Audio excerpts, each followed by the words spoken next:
소나 1268 차량을 좀 빼달라고 그렇게 하시네요. 우리 먼저 하나님께 감사와 영광의 박수를 올려드리겠습니다. 우리 선하신 하나님을 찬양합니다. 아멘. 오늘도 우리에게 놀라운 은혜로 함께 하실 주님께 영광을 올려드립니다. 아멘. 우리 옆에 계신 분들과 주일 인사를 나누겠습니다. 사랑합니다. 축복합니다. 오늘도 잘 오셨습니다. 오늘도 큰 은혜 받을 줄로 믿습니다. 할렐루야. 아멘. 오늘 말씀의 제목 한번 따라해 볼까요? 선택, 언약, 그리고 우정. 계속해서 우리 사무엘상의 내용을 강해하고 있습니다. 말씀 전하기 전에 우리가 영상을 원래 보려고 했는데 영상이 잘 안 돌아가더라고요. 사진을 한번 보여주시죠. 예전에 한 몇 해 아주 오래된 일입니다. 여러분, 통신사 광고에 나왔던 아기 영상인데요. 굉장히 귀여운 아기가 나와서 아빠가 자꾸 아빠를 훈련시키는 거예요. 아빠예요, 아빠 했더니 아빠 이러면서 따라하는 거예요. 너무 기뻐가지고 아빠 계속 하다가 나중에 아빠가 좋아, 엄마가 좋아 그랬어요. 했더니 엄마 그러는 거예요. 그러면서 장면이 바뀌면서 good choice, 좋은 선택을 하라 이러더라고요. 그러니까 통신사 선택을 잘하라는 뜻인데, 여러분 우리가 가장 어렸을 때부터 받는 아주 난관의 질문이 있습니다. 엄마가 좋아, 아빠가 좋아. 어떤 대답을 해도 이거는 뭐 누구를 만족시킬 수 없는 아주 어려운 질문이죠. 그런데 여러분, 결혼을 해보니까요, 이보다 더 어려운 질문이 있더라고요. 여자들은 왜 이런 질문을 하는지 모르겠어요. 남자한테 시어머니하고 나하고 바닷가를 갔어. 그 다음 나오는 질문 예상이 되십니까? 물에 빠졌어. 누굴 구할 거야? 여러분, 절대로 여기 넘어가시면 안 됩니다. 절대로 대답하시면 안 됩니다. 제가 방법을 알려드릴게요. 난 절대로 바닷가 안 갈 거야. 나는 가족들하고 절대로 물가 근처도 안 가. 이게 대답입니다. 그래도 이제 여성분 거기서 굴하지 않고 만약에 갔다고 생각해봐. 그러면 이렇게 대답하셔야 돼요. 차라리 날 빠뜨려. 차라리. 예, 여러분, 이 인생이요, 선택의 연속인데 쉬운 선택만 있는 게 아니라 정말 어려운 선택들이 많습니다. 오늘 우리가 함께 읽은 사무엘상 20장 보면 이 정말 어려운 선택의 기로에 놓인 한 인물이 등장하는데, 그게 바로 요나단입니다. 요나단의 아버지 사울을 선택할 것인가, 아니면 요나단의 친구 다윗을 선택할 것인가. 다윗을 선택하면 아버지의 명령에 정면으로 반박하고 반역하게 되는 것이고, 아버지에게 순종하고 아버지의 말을 선택하면 다윗, 사랑하는 친구를 죽여야 하는 그런 운명이 우리 요나단에게 있었습니다. 지난 19장에서부터 다윗은 사울에 쫓겨서 이유 없이 도망하는 도망자의 신세가 되었고, 이제 절망 가운데 요나단을 찾아와서 도대체 너희 아버지가 나를 왜 이렇게 괴롭히는 거냐, 왜 날 죽이려고 하느냐라고 말할 때, 아직까지는 요나단의 심정에는 아버지가 일시적으로 순간적으로 분노해서 그렇지 너를 죽이겠느냐, 왜 그렇겠느냐 하면서 지금 설득하는 내용이 오늘 20장 1절과 2절에 나옵니다. 개역 개정 성경으로 보면 좀 이렇게 감정이 잘 읽혀지지 않아서 제가 좀 쉬운 세번역 성경으로 함께 오늘 본문 전체를 살펴보려고 하는데요. 오늘 말씀을 통해 여러분, 우리에게 주시는 하나님의 음성이 무엇인지 좀 같이 읽어보겠습니다. 다윗이 요나단을 찾아가서 이렇게 따지고 묻습니다. 읽겠습니다. 시작. 다윗이 라마의 나요셋에서 빠져나와 집으로 돌아온 다음에 요나단에게 따져 물었다. 내가 무슨 못할 일을 하였느냐? 내가 무슨 몹쓸 일이라도 하였느냐? 내가 자네의 아버님께 무슨 잘못을 저질렀기에 아버님이 이토록 나의 목숨을 노리시느냐? 그러자 2절에 요나단이 이렇게 대답하죠. 시작. 요나단이 그에게 대답하였다. 자네를 죽이시다니 결코 그런 일은 없을 걸세. 내가 분명히 말하지만 우리 아버지는 큰 일이든지 작은 일이든지 나에게 알리지 않고서는 하시지를 않네. 그런데 우리 아버지가 이 일이라고 해서 나에게 숨기실 까닭이 무엇이겠는가? 그럴 리가 없네. 아직까지는 그래도 요나단이 아버지에 대한 존경과 신뢰가 있는 것 같아요. 그래서 두 사람 중에 어떤 한 사람 선택하기보다는 지금 두 사람을 좀 화해시키려고 하는 노력이 보이죠. 정말로 널 죽이려고 했다면 나한테 상의했을 거다. 그러니 걱정하지 말고 위로받고 안심해라 라고 얘기하는 거예요. 그래서 다윗이 요나단에게 부탁 하나를 합니다. 매월 초하루가 되면 이 왕궁 안에 전통이 있는데 그건 뭐냐면 왕궁의 모든 식구들이 사울과 함께 식사 자리에 앉아야 되는 겁니다. 첫째 날, 둘째 날, 셋째 날 이렇게 같이 식사를 해야 되는데 다윗이 지금 도망을 가 있으니 참석을 할 수가 없잖아요. 그래서 다윗에게 요나단이 다윗이 이렇게 말합니다. 내가 고향에 갔다고, 부득이한 사정으로 고향에 갔다고 왕에게 전해다오.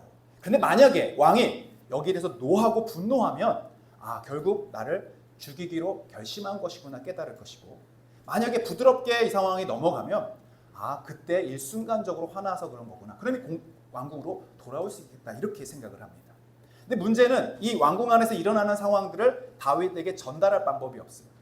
그래서 요나단과 다윗이 어떤 약속의 신호를 짜냐면 이런 겁니다. 요나단이 화살을 다윗이 숨어있는 광야에서 멀리 쏘는 거예요. 마치 화살 연습하듯이. 그래서 화살을 쭉 멀리 가서 화살을 줍는 종에게 이렇게 얘기를 합니다. 더 멀리 가라. 화살은 저 멀리 있다. 더 멀리 가라 하면은 도망가라는 신호예요.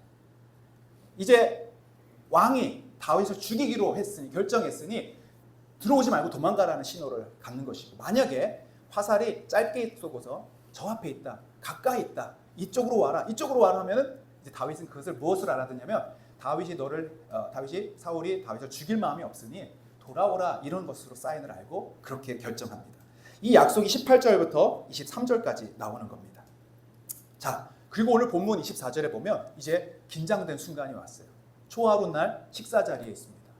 사울 왕이 중심에 있고 모든 왕궁의 백성들이 거기에 거주하는 식구들이 다 같이 식사를 하는 자리입니다. 다 앉아 있는데 한 자리가 비어 있어요. 그게 바로 다윗의 자리입니다. 용케도 첫날은 넘어갔어요. 그런데 둘째 날 아니나 다를까 사울이 다윗의 빈자리에서 묻는 겁니다. 다윗 어디 갔어? 어디 갔냐?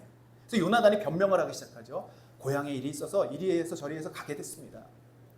그러자 갑자기 사울이 예상했던 대로 엄청난 분노를 일으키는 거예요. 그 내용을 우리 30절, 31절로 한번 읽어보겠습니다. 시작. 사울이 요나단에게 화를 내면서 소리쳤다. 이 폐역무도한 계집의 자식아, 내가 이새의 아들과 단짝이 된 것을 내가 모를 줄 알았더냐. 그런 녀석과 단짝이 되다니 너에게도 부끄러운 일이고 너를 낳은 내 어머니를 발가벗기는 망신이 될 뿐이다. 여러분, 여기 30절에 폐역무도한 계집의 자식아, 이 말은요 이스라엘에서 할 수 있는 가장 나쁜 욕이에요. 쉽게 말하면 몸을 파는 여인과도 같은 그런 말을 자기의 아내, 아니 요나단을 낳은 어머니에 비유하면서 그만큼 분노를 막 쏟아놓고 있는 거예요. 왜 이새의 아들 다윗을 너가 그렇게 보호하고 살려주느냐? 그러면서 31절에 이렇게 말을 합니다. 이렇게 보세요. 시작. 이새의 아들이 이 세상에 살아있는 한은 너도 안전하지 못하고 너의 나라도 안전하지 못할 줄 알아라. 빨리 가서 그 녀석을 당장에 끌어오너라. 그 녀석은 죽어야 마땅하다. 여러분, 얼마나 지금 분노가 가득 차는지 보십시오. 다윗을 자기의 사위라고 여기지 않고 이새의 아들이라고 얘기하면서 32절을 한번 보겠습니다. 요나단이 그러자 아버지에게 항의를 하는 거예요. 왜 그렇게 미워하십니까? 시작. 요나단이 자기 아버지 사울에게 그가 무슨 못할 일을 하였기에 죽어야 합니까? 하고 항의하니 33절 시작. 그 순간 사울이 요나단을 찔러 죽이려고 창을 뽑아 겨냥하였다. 그제서야 요나단은 자기 아버지가 다윗을 죽이려고 단단히 벼르고 있다는 것을 알아차렸다. 일순간 감정에 휩싸여서 한 것이 아니라는 거예요. 죽이기로 결단했다는 거예요. 사리를 품고 다윗을 추격했던 이 사울에 대해서 더 이상 요나단도 아버지가 정상적인 판단을 할 수가 없구나. 이 부분은 빨리 다윗에게 알려서 도망가도록 해야겠다라고 깨닫게 된 것입니다. 그래서 35절에 가면 이제 약속한 그 장소로 가서 신호를 보내죠. 화살을 쏘게 됩니다. 그러면서 36절을 한번 보겠습니다. 36절, 37절 시작. 거기에서 요나단은 자기가 데리고 온 어린 종에게 너는 막 달려가서 내가 지금 쏘는 화살을 주워 오너라 하고 시켰다. 어린 종이 달려가자 요나단은 그의 머리 위로 화살을 쏘았다. 요나단이 쏜 화살이 떨어진 곳으로 그 어린 종이 달려가자 요나단이 그의 뒤에다 대고 소리쳤다. 아직도 덜 갔다. 화살이 더 먼 곳에 있지 않느냐. 이런 겁니다. 화살을 저 멀리 쏘고 더 멀리 있다. 화살 더 주술러 멀리 가라. 멀리 가라. 하고서 막 외치는 거예요. 근데 이 외침을 사실은 그 종에게 하는 게 아니라 누구에게 하고 있습니까? 다윗에게. 도망가라. 도망가라고 외치고 있는 거예요. 예전에 이런 전쟁 영화 보면요. 이렇게 총에 맞은 군인이 전우들을 대피시키려고 나 두고 빨리 가라고. 근데 막 안 가고 있으면 어떻게 해요? 막 총까지 겨누면서 얼른 가! 얼른 가! 하면서 나를 놔두라고 하지 않습니까? 아마 이런 심정이 아닐까 싶습니다. 사랑하는 친구를 보내야 되는데 그 미안함도 있고 죄책감도 있고 안쓰러움도 있는 그 마음으로 막 외치고 있는 거예요. 나중에 다윗과 요나단이 다시 재회하는 장면이 41절에 나오는데요. 정말 가슴이 여며지는 내용들이 나옵니다. 41절 한번 읽어보겠습니다. 시작. 그 어린 종이 성읍 안으로 들어가니 다윗이 그 숨어있던 바위 곁에서 일어나 얼굴을 땅에 대면서 3번 큰 절을 하였다. 그리고 그들은 서로 끌어안고 함께 울었는데 다윗이 더 서럽게 울었다. 얼마나 서러우면요, 막 거이거이 하고 우는 거예요. 그 용사 다윗이 한 번도 이렇게 울음을 보인 적이 없던 다윗이 3번 절을 하면서 우는데 그 첫 번째 절은 아마 하나님의 성전 예루살렘, 다시는 예배할 수 없는, 다시 돌아올 수 없는 이곳을 향해 하나님 앞에 절한 것이 아닌가 싶어요. 두 번째는 내 친구, 정말 나를 생명처럼 아꼈던 그 요나단에게 이제 작별 인사를 하며 절을 하는 것이고요. 맨 마지막 누구에게 했을까? 저는 그렇게 생각합니다. 사울이 아무리 자기를 죽이려고 해도 자기 아버지 아닙니까? 자기 장인어른 아닙니까? 그리고 군주요 왕인 그 앞에 마지막 예를 올리고 떠나가려고 하니 얼마나 마음이 쓰라려요. 막 울고 서럽게 울면서 떠나가는 장면, 이것이 바로 오늘 우리가 살펴본 사무엘상 20장의 내용이에요. 여러분, 성경에 이 20장의 내용이 왜 있을까? 단지 그냥 요나단과 다윗의 관계를 말하고 다윗의 슬픔을 이야기하려는 것이 아니라 오늘 이 말씀에는 분명히 우리에게 주시는 하나님의 뜻이, 메시지가 있다고 저는 생각합니다. 그래서 오늘 말씀의 제목, 선택, 언약, 그리고 우정, 이 3가지 단어를 좀 집중적으로 함께 살펴보려고 하는데요. 첫 번째 한번 따라합시다. 선택. 지금 요나단은 선택을 해야 되는 거예요. 다윗을 선택할 것인가? 아버지 사울을 선택할 것인가? 그런데 요나단은 신기하게도요, 이 다윗에 대한 사랑이 남달랐다고 보여지고 있어요. 17절을 한번 우리 읽어보겠습니다. 오늘 17절 시작. 다윗에 대한 요나단의 사랑이 그를 다시 맹세하게 하였으니 이는 자기 생명을 사랑함 같이 그를 사랑함이었다. 그냥 사랑한 게 아니에요. 자기 생명을 사랑하듯 다윗을 사랑했다고 했어요. 그 이유가 뭘까? 곰곰이 생각을 해봤습니다. 여러분, 다윗과 요나단은 어렸을 때부터 만난 중마고우가 아닙니다. 성인이 돼서 만난 친구들이에요. 그 성경에 보면 서로에게 어떤 도움과 은혜를 주고받은 내용이 별로 없어요. 그런데 이상하게 요나단은 다윗에 대해서 너무 간절히 사랑해요. 자기 생명처럼 사랑했다고 하는 거예요. 왜 그랬을까? 이 본문을 가지고 엉터리 같은 우리 이 진보주의 신학자는 뭐라고 해석하냐면 요나단이 분명히 동성애자였을 것이다, 이렇게 해석하는. 그렇지 않고는 이 사랑이 괜히 생길 리가 없다라는 거예요. 여러분, 말도 안 되는 얘기죠. 그만큼 여러분, 이 남성 간에, 친구 간에 이 요나단이 다윗을 사랑할 그 근거와 이유가 사실은 없다라는 거예요. 오늘 이 본문을 곰곰이 묵상하면서 왜 그럴까 생각했는데 하나님께서 저한테 그런 마음을 주셔요. 한 가지 깨닫게 된 거예요. 사랑은, 여러분, 사랑에는 이유가 없다라는 거예요. 사랑에는 왜라는 단어가 없어요. 여러분, 아까도 어려운 질문이 있다고 했는데 아내들이 또 이런 질문들을 합니다. 결혼을 하니까 여보, 왜 나하고 결혼했어? 또는 왜 날 사랑해? 이런 질문을 합니다. 여러분, 이거 함정입니다. 절대로 대답하면 안 됩니다. 아까 물에서 누구 건져줄 거야가 똑같아요. 왜 나를 사랑했다고 할 때 그 왜라는 이유를 대는 순간 이제 말려드는 겁니다. 왜 그러냐면 여러분, 어떤 사랑의 조건이 있어서 그 조건 때문에 사랑한다라고 하면요, 그 조건이 사라지면 어떻게 돼요? 사랑하지 않는 거예요. 친구 간의 어떤 우정에 어떤 근거 때문에 내가 너를 좋아해 라고 말하면 그 근거가 사라지면 그 친구의 우정은 무의미하게 되는 거죠. 여러분, 그래서 사랑과 우정, 이 모든 건 사실은 왜라는 게 없고 이유가 없는 것이 맞습니다. 그런데 여러분, 세상에서의 사랑을 한번 보십시오. 세상에서의 우정을 보십시오. 그 사랑이 너무 쉽게 깨져버려요. 왜 그랬습니까? 조건 때문에 그래요.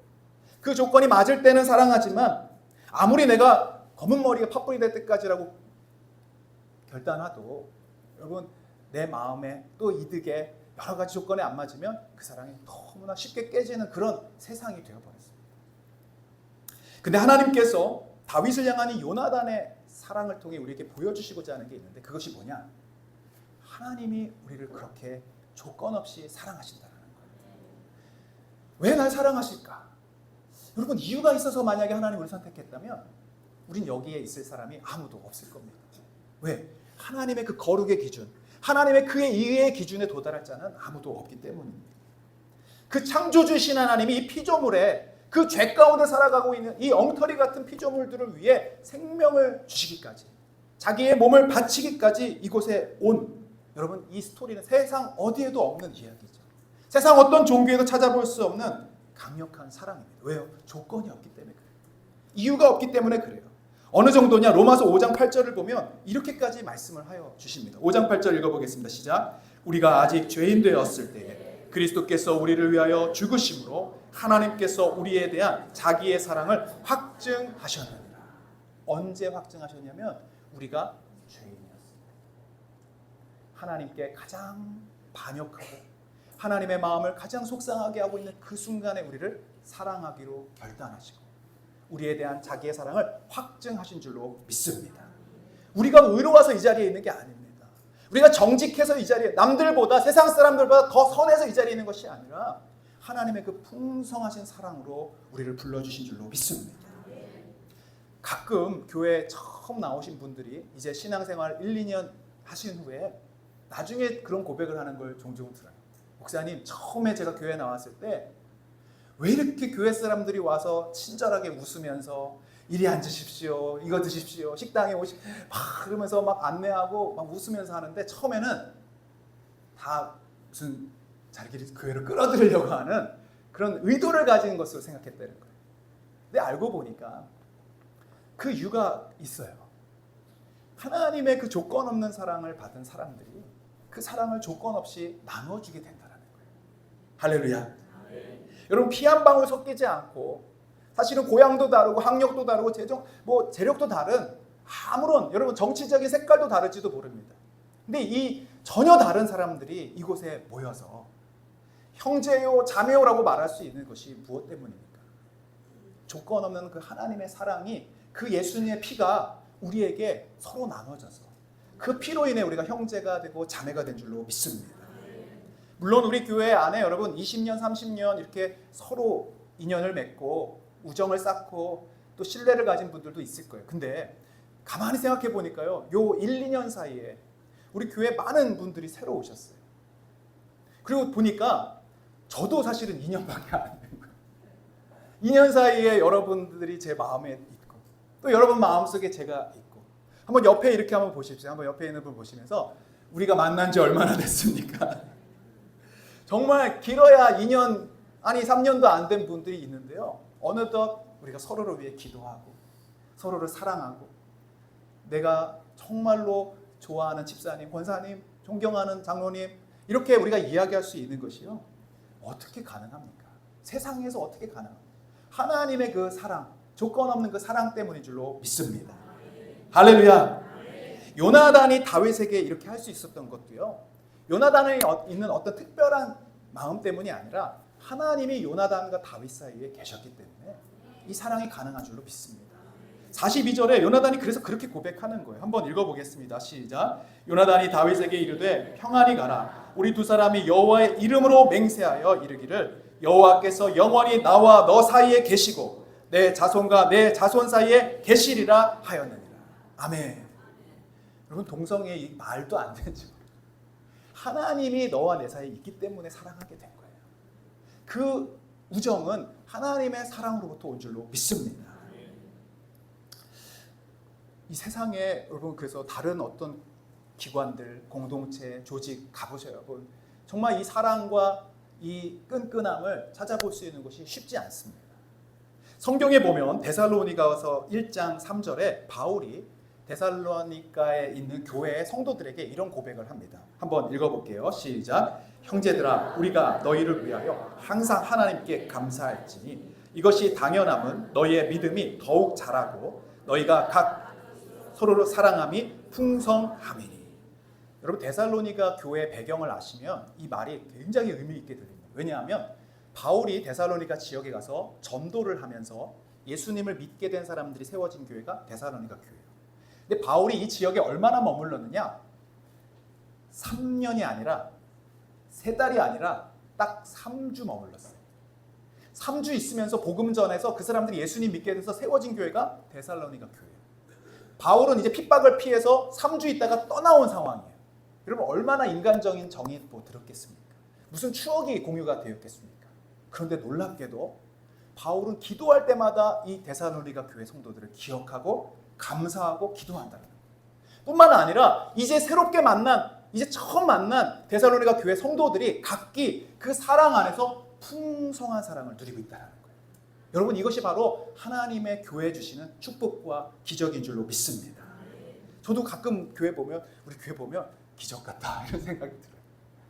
정말 이렇게 만난 지 얼마 안 된 우리들이 함께 모여서 주님을 찬양하고 예배하고 서로 돕고 헌신하는 이 모습들이 하나님이 주신 은혜와 사랑 아니면 무엇으로 설명할 수 있을까? 여러분 이 자리에 데살로니가 교회에 있는 그 사랑의 풍성함이 있기를 주님의 이름으로 축복합니다. 할렐루야. 두 번째 우리가 함께 살펴볼 단어가요, 언약이라는 단어인데요. 오늘 이 10장에 보면은 맹세, 맹약, 언약, 뭐 약속 이런 단어들이 굉장히 많이 나오는데요. 우리 8절도 한번 보도록 하겠습니다. 8절 시작. 자네는 이미 주님 안에서 나와 가까운 친구로 지내기로 굳게 약속하였으니 나에게 친구의 의리를 꼭 지켜주게.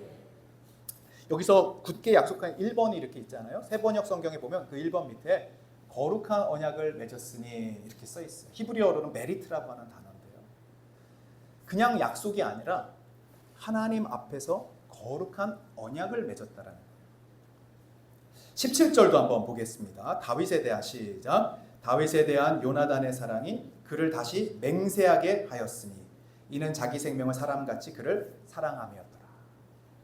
여러분 요나단이 다윗을 사랑할 수 있었던 것은요, 하나님이 주신 사랑 때문이기도 하고 두 번째는 언약 때문이라는 거예요. 한번 따라합시다. 언약. 흔히 교회를 가리켜 언약 공동체라는 말을 합니다. 그것은 무슨 언약이냐면 하나님이 예수 그리스도를 통해서 우리에게 주신 새 언약. 내가 너희를 사랑한 것 같이 너희도 서로 사랑하라. 이 언약을 기반으로 교회가 세워진 것입니다. 그래서 조나단 에드워즈라는 한 유명한 신학자가 이렇게 말했어요. 지상의 이 교회는 창세전에 성부 하나님과 성자 예수님 사이에 맺어진 구속의 언약 위에 근거하여 세워진 것이 교회이다. 그리고 이 교회 사이에 예수 그리스도와 교회 사이에 맺어진 은혜 언약에 있는 것이 언약 공동체 교회다라고 말씀했어요. 쉽게 말하면 여러분 우리 거창성교회는요, 하나님과 우리 또 우리와 우리 사이에 언약을 맺어진 언약 위에 세워진 공동체라는 것이에요. 여러분이 교회의 일원이 됐다라는 것은 이 언약에 내가 함께 동의하고 이 약속에 내가 함께 참여합니다. 그런 의미가 있다라는 거예요. 여러분 그래서 세례를 받을 때 꼭 서약을 합니다. 본인이 하나님 앞에 서약도 하지만 교회가 이 사람들을 향해서 우리의 가족으로 이제 언약 안에서 한 가족, 한 형제가 되었음을 인증하고 또 선포하는 것. 여러분 이것이 교인이 되는 과정입니다. 그냥 아무나 되는 것이 아니라 이것은 여러분 결혼식과도 같은 거예요. 세례의 의미는 예수님과 내가 신랑과 신부가 됐습니다라는 의미도 있지만 내가 이제 교회 안에서 서로에게 가족이 되겠습니다라는 의미도 포함하는 것이죠. 그래서 에베소서 5장 25절을 보면 한번 읽어보겠습니다. 에베소서 5장 25절 비유하면서 이렇게 말씀하시죠. 시작. 남편들아 아내 사랑하기를 그리스도께서 교회를 사랑하시고 그 교회를 위하여 자신을 주심같이 하라. 그리스도와 우리 교회의 관계, 이 언약 관계는 마치 남편과 아내의 관계와 같다는 거예요. 여러분 이 언약 위에 우리가 교회의 일원이 되는 것입니다. 그래서 여러분 결혼 관계도 언약 위에 세워진 거예요. 결혼식을 할 때 보통 요즘 젊은 사람들은요, 어떤 예배식으로 하는 걸 불편해하면서 그냥 가까운 친지나 친척 몇 사람만 불러놓고 서로에 대한 신뢰만 확인하면 되지 않겠나라고 생각을 합니다. 근데 여러분 이 결혼의 비밀은 어디에 있냐면 거룩한 언약, 이 베리트 위에 세워져야 되는 거예요. 그래야 이 언약 위에 하나님의 보호하심과 하나님의 지키심이 이 가정을 보호하는 거예요. 마치 교회를 지키심과 똑같습니다. 근데 오늘날 여러분 교회의 모습, 이 가정의 모습이 어떻습니까? 언약 위에 세워 있지 않는 거예요. 이득과 조건 위에 세워져 있기 때문에 내 마음에 조금 들지 않거나 문제가 발생하면 그냥 깨어져 버려요. 교회도 마찬가지입니다. 여러분, 교회가 우리가 이 거창성결교회 일원으로서 하나님의 언약 공동체의 일원이 되겠다라고 하는 것은요, 내가 하나님과의 관계뿐 아니라 형제 관계, 자매 관계에서의 우리는 한 가족입니다. 예수님의 피를 나눈 한 형제입니다라는 언약을 약속하는 것입니다. 그래서 이 언약 위에는 뭐가 있냐면 책임이 따르는 거예요. 헌신이 따르는 거예요. 의무가 따르는 것입니다. 조나단 에드워즈가 말한 대로 이 엄청난 언약 공동체의 일원이 된다는 것, 우리의 책임과 신앙의 고백이 엄격하게 요구가 되는 것이죠. 그래서 요한일서 3장 10절에 보면 여러분 이 말씀을 우리가 잘 이해하셔야 됩니다. 한번 같이 읽어보겠습니다. 요한일서 3장 10절 시작. 이러므로 하나님의 자녀들과 마귀의 자녀들이 드러나나니 무릇 의를 행하지 아니하는 자나 또 그 형제를 사랑하지 아니하는 자는 하나님께 속하지 아니하니라.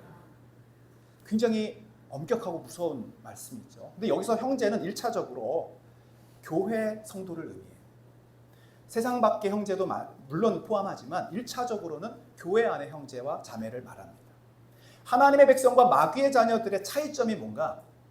의를 행하지 않는 것도 있지만 기본적으로 교회 안의 형제와 자매의 관계를 사랑의 관계로 갖지 못한다는. 왜? 언약 관계에 들어있지 못하기 때문에 그래요. 내 이득과 내 감정에 의해서 이 관계가 만들어졌기 때문에 결국 언약 위에 세워지지 않으니, 형제 관계가 교회론에 온전히 세워지지 않으니 하나님과의 관계도 끊어질 수밖에 없다는 뜻입니다. 그래서 요한에서 4장 20절에 이렇게 말하는 겁니다. 시작. 누구든지 하나님을 사랑하노라 하고 그 형제를 미워하며 이는 거짓말하는 자니 보는 바 그 형제를 사랑하지 아니하는 자는 보지 못하는 바 하나님을 사랑할 수 없다. 하나님을 사랑할 수 없다는 얘기는 좀 무섭지만 구원받지 못했다는 뜻도 해당이 되는 거예요. 하나님과의 관계가 없다는 거예요. 어떤 관계가 하나님 관계를 연결하느냐? 형제 관계, 자매 관계. 교회 안에 여러분 이 연합, 이 언약 위에 세워지지 않으면, 교회론이 올바르지 않으면 구원론이 불확실하다는 겁니다. 이것이 너무나 중요한 것이에요. 교회라는 공동체 나는 별로 마음에 들지 않아 라고 말을 하는데 나는 하나님을 사랑합니다. 이게 어불성설이라는 거예요. 왜? 언약이 중심이 되어 있기 때문에 것이죠. 오늘 많은 사람들이 코로나 시기를 지나면서 온라인으로 예배를 드린다고 말해요. 하나님에 대한 사랑을 표현합니다. 그러나 여러분 교회 공동체 안에서 형제와 자매들에 대한 이 언약 관계를 무시하고 아무렇지도 않게 생각한다면 여러분 하나님과의 관계도 올바를 수 없다라는 것을 말씀하고 있습니다. 오늘날 교회를 마치 좋은 설교를 섭취하고 좋은 교회 프로그램을 이용하는 여러분 그런 소비자적인 마인드로 오시는 분들이 많이 있습니다. 잘못된 것입니다. 교회는 언약 위에 세워져야 하는 것입니다. 교회에 대한 나의 책임과 헌신이 있어야 하는 것입니다. 그리고 이 언약 공동체의 교회의 비밀이 그 안에 예수 그리스도의 풍성한 사랑의 비밀로 나타나게 되는 것이죠. 언약 위에 세워지지 않은 부부와 가정이 너무나 쉽게 깨어지듯 이 교회의 공동체가 언약에 세워지지 않으면 무너져 버리는 거예요. 10계명도 결국은 언약입니다.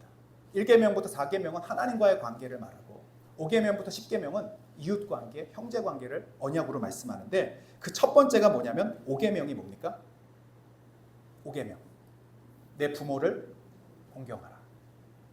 가족 관계에서도 가정 안에서도 이 언약이 중요하다는 거예요. 여러분 그런데 자녀들에게 내 부모를 공경하라는 계명은 있는데 부모에게 자녀를 사랑하라 이런 계명은 10계명에 있어요, 없어요?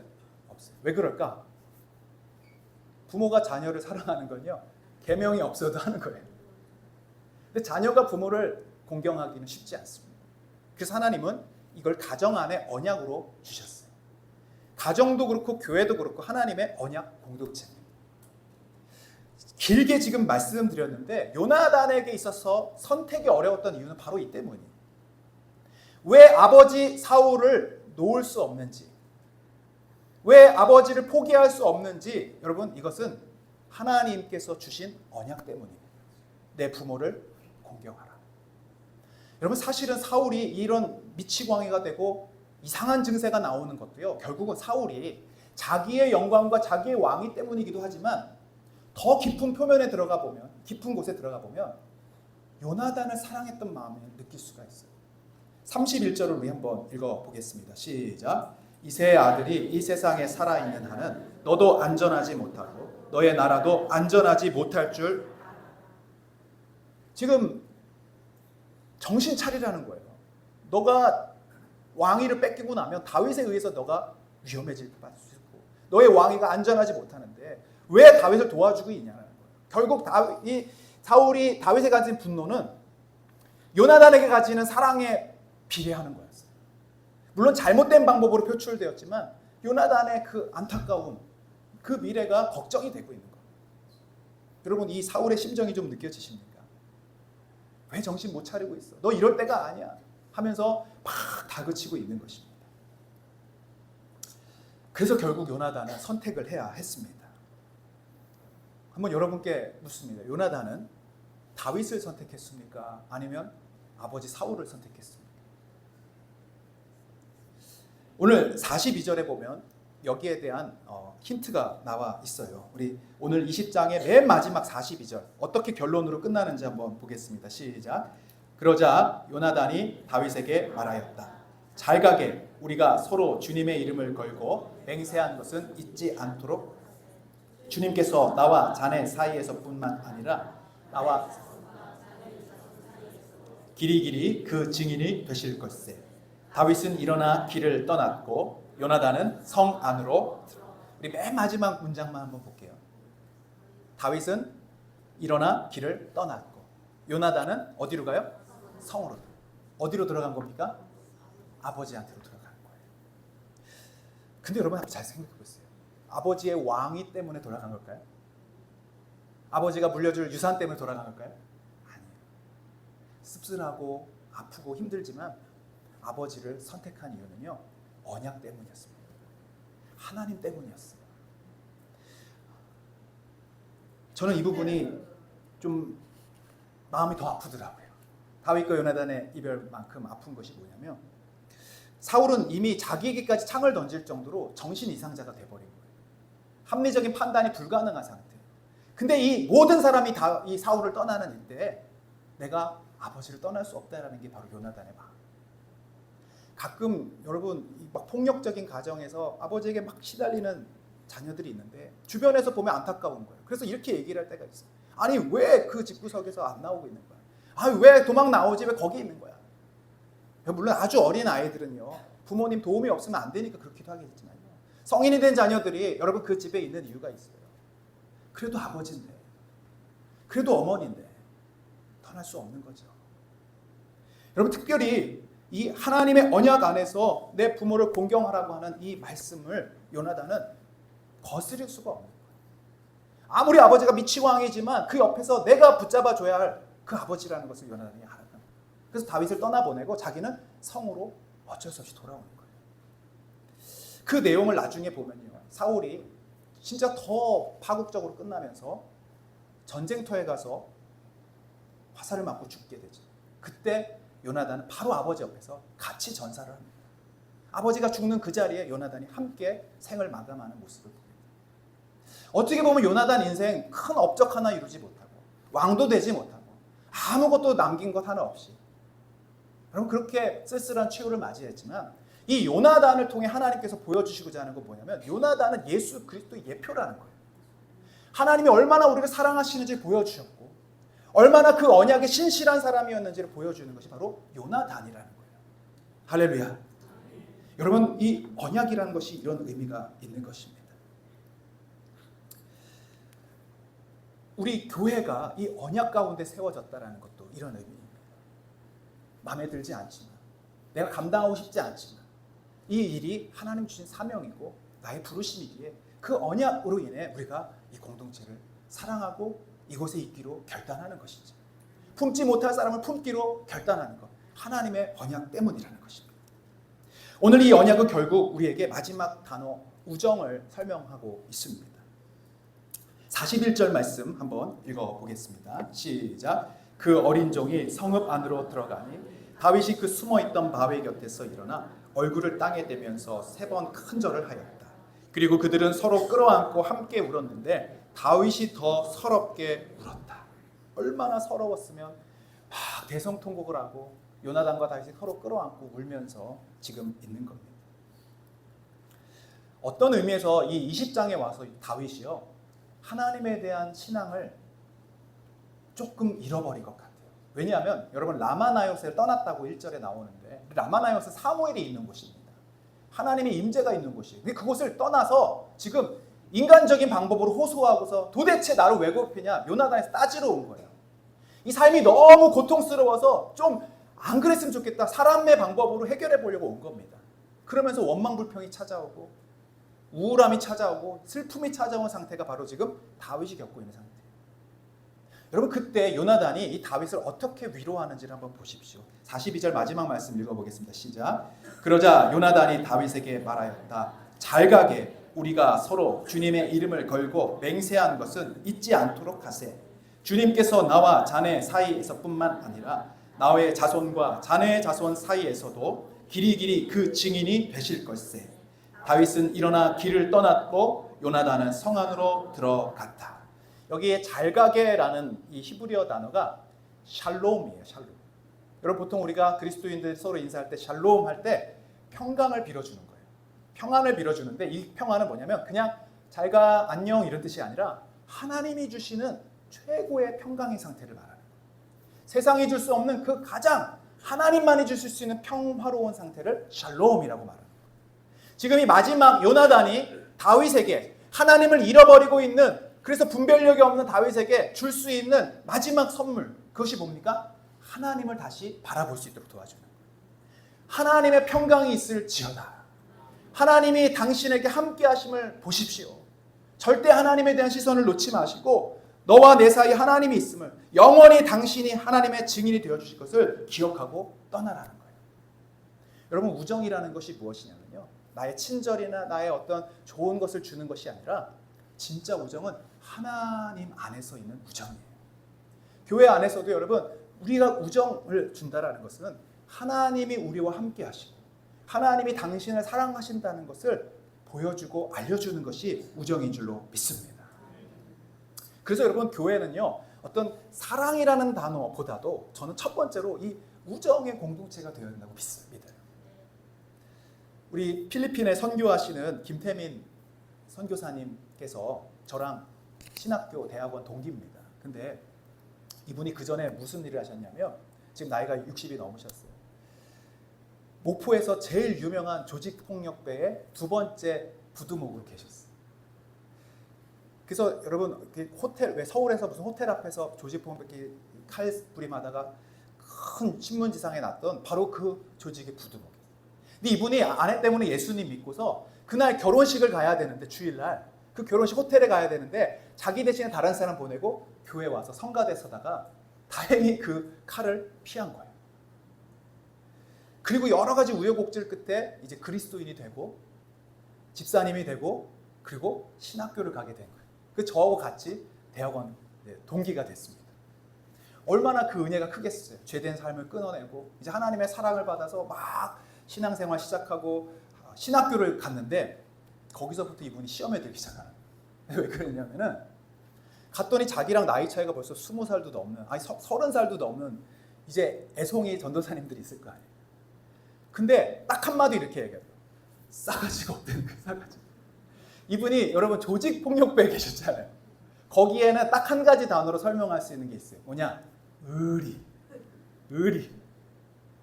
여러분, 이 거기서도요, 피로, 우리가 이렇게 예수님 피로 나누듯이 서로 이게 의형제 맺을 때 혈서를 쓰기도 하고 그런데, 형 동생, 선배, 후배, 여러분 이 관계가요, 정말 어쩌면 목숨까지도 내놓고 지켜줄 수 있는, 그게 그 세계라는 거예요. 근데 거기서 이 잔뼈가 굵었는데 막상 교회 현장에 와보고 신학교 현장 와보니까 진짜 이 기본적인 매너도 없고 기본적인 예의도 없고 의리도 찾아볼 수 없는 이 사람들이 과연 목회자고 그리스도인인가? 라는 생각이 들으니까 실망감이 막 오는 거예요. 자기를 봐도 인사도 안 하고. 교회를 갔더니요, 나이가 많은데 이제 전도사님이니까 김전도사 하면서 막 자기를 부른다. 거기서 막 시험이 오는 거예요.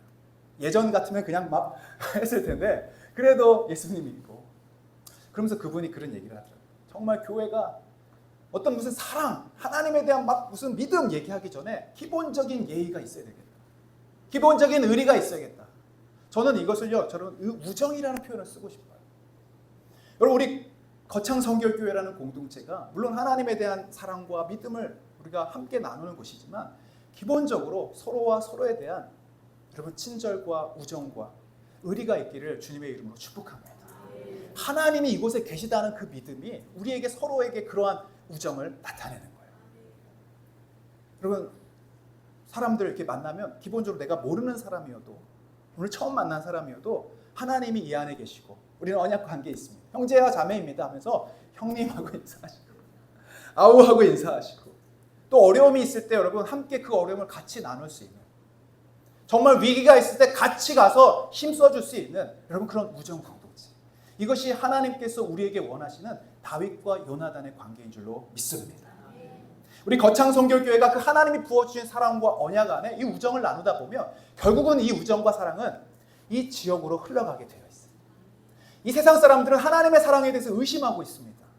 우리가 뭔가 사랑을 주면 뭔가 속셈이 있어서라고 생각해요. 아니에요, 여러분. 우리의 사랑과 우정이 지속적으로 나아가면 그분들이 결국엔 그곳에서 하나님을 만나게 되는 것입니다. 어제 토요일 날 우리 식사 당번을 이끌어 가시는 우리 조장님들과 함께 처음으로 식사 교제를 나눴어요. 우리 교회 8교회 조가 돌아가고 있습니다. 여러분들 식사를 위해서 2달에 한 번씩 우리 조원들과 함께 이 식사를 준비하고 계시는데 제가 너무 감사해서, 특별히 무더운 7, 8월에 그 식당만 들어가면요 아무리 에어컨을 틀어도 땀이 막 주르륵 나는 거예요. 음식을 아무리 잘 준비해도요 여러분 들려오는 소리가 뭐가 맛이 없네, 뭐가 이런데, 그러면요 얼마나 속상해요. 근데 그분들이 이 헌신과 섬김으로 이 교회를 섬길 때 여러분 이게 시급 2만 원을 주면 하시겠습니까? 3만 원을 주시면 하시겠습니까? 1년 2년 하는 것도 아니고요 여러분 평생 나의 사명으로 알고 이것이 나의 책임으로 알고 이 공동체를 위한 나의 헌신으로 알고 사명 감당하는데요 얼마나 제가 감사합니까? 그래서 어제 함께 식사를 하면서 정말 감사의 인사를 드렸어요.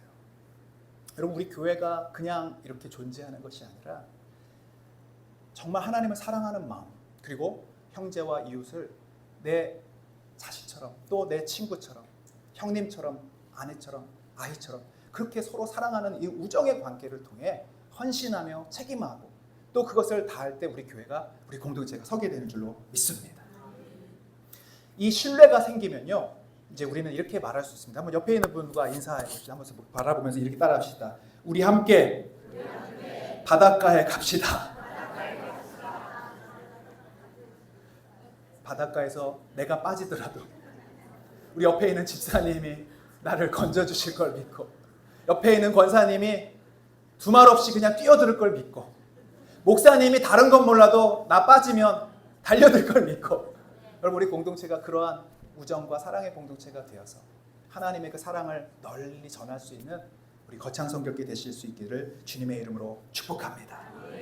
요나단을 찾아다니지 마시고 다윗을 찾아다니지 마시고 내가 요나단 되겠습니다. 내가 옆에 있는 형제에게 다윗 되겠습니다. 그렇게 약속하고 언약하는 우리 모두가 되기를 축복합니다. 기도하겠습니다. 하나님 아버지 감사합니다. 오늘 말씀을 통해 하나님이 우리에게 보여주신 그 크신 사랑, 그리고 언약 안에 항상 신실하심을 보여줬던 것처럼 우리도 하나님 우리의 삶 속에 굳이 감당해야 되지 않을 일들과 관계와 또 책임 속에서 하나님을 사랑하듯 우리 형제와 이웃을 사랑하고 우정 안에서 서로 격려하며 함께 믿음의 공동체로 세워갈 수 있도록 축복하여 주시옵소서. 우리 거창 성결교회가 그렇게 행복하고 복된 다윗과 요나단의 우정이 넘치는 공동체 되게 하여 주옵소서. 예수 그리스도의 이름으로 기도하옵나이다. 아멘. 우리 찬송가 218장 찬양하시면서 준비하신 헌금을 하나님께 드리겠습니다.